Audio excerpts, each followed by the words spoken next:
we always recommend anybody walking the Southern Upland Way should take a map and a compass with them when they go.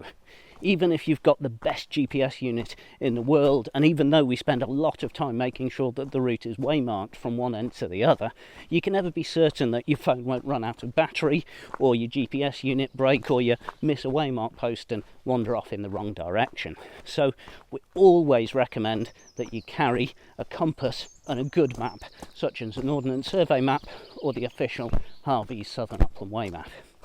If you'd like to know more about what map you should take with you, I've already done a video about that. I'll put a link to that in the description in case you want to watch it. Of course, even if you've got a map and a compass, if you don't know how to use them, then they're of no use at all. So I'm going to explain how to use a map and a compass to navigate on a path like the Southern Upland Way.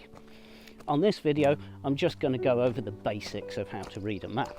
But in the near future, I'm going to make more videos going into more detail about how to use a compass and more advanced map reading techniques. So make sure you subscribe to our channel so you don't miss those.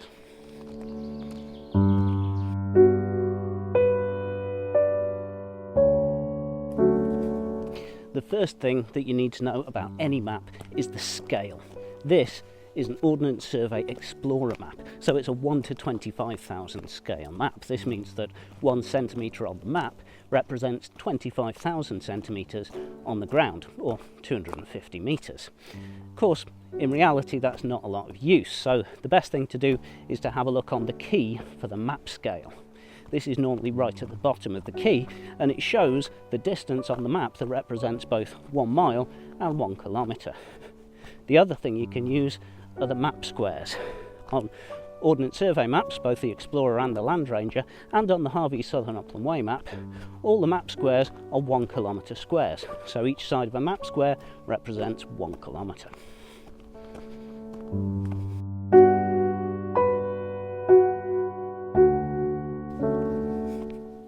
On almost all maps, north is up.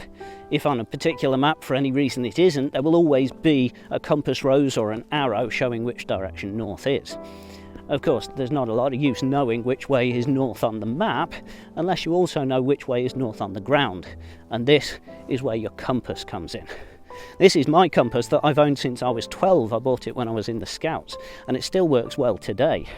On a compass like this, you've got a rotating dial, so you can easily identify a particular direction. And you can use a compass like this for a great many different things. I'll talk about those in a future video. Today, I'm just going to discuss how you use this to orientate your map.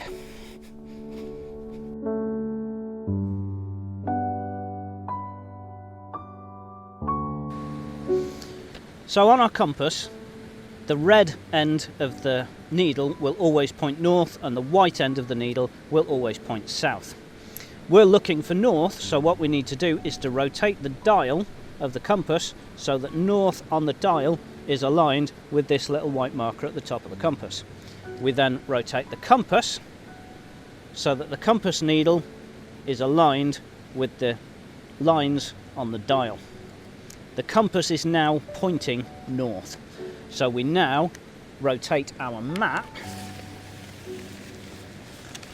so that the map lines are aligned with the lines on the dial of the compass, and the compass needle is aligned with the dial.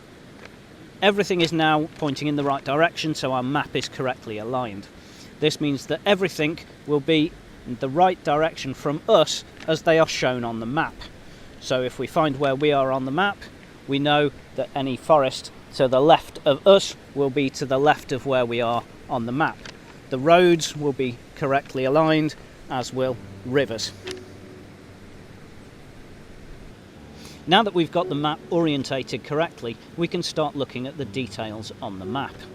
Some of these are quite obvious, like the roads, which are the red, yellow or white lines, the rivers, which are blue, and the areas of woodland, which are these areas of green with the little pictures of trees on them. The type of trees shown in the little picture tell you whether it is conifer or broadleaf woodland. If you see anything that you don't recognise what it is, then you need to look at the key. The key is a box on one edge of the map, and it's got on it examples of all of the symbols and lines and areas that are shown on the map. Next to each of them it says what they represent so that you can see what it is. So we can now start to find out where we are on the map. I know that I started from Colden's car park, which is here, and that I'm walking along the Southern Upland Way. I'm walking away from Loch Truel here. There's a river which is on my right, and woodland on my left, and also on the opposite side of the river. So I must be somewhere along this section of the path here. I'm just coming up to a footbridge, and the only footbridge shown is just here, so I must be here.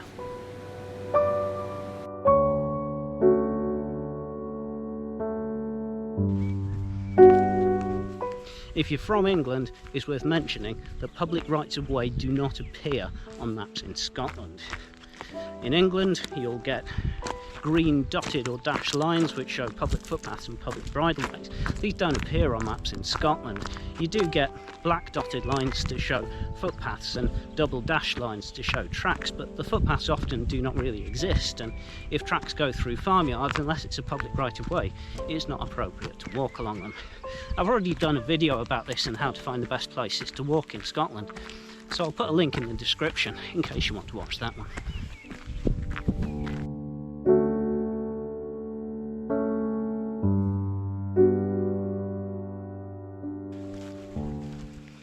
One thing that are shown on maps which I haven't yet spoken about is contour lines. These show the height of the land, and therefore they show where the mountains, hills and valleys are. They're really useful both for finding where you are on the map, but also for knowing what sort of landscape you're going to be walking through.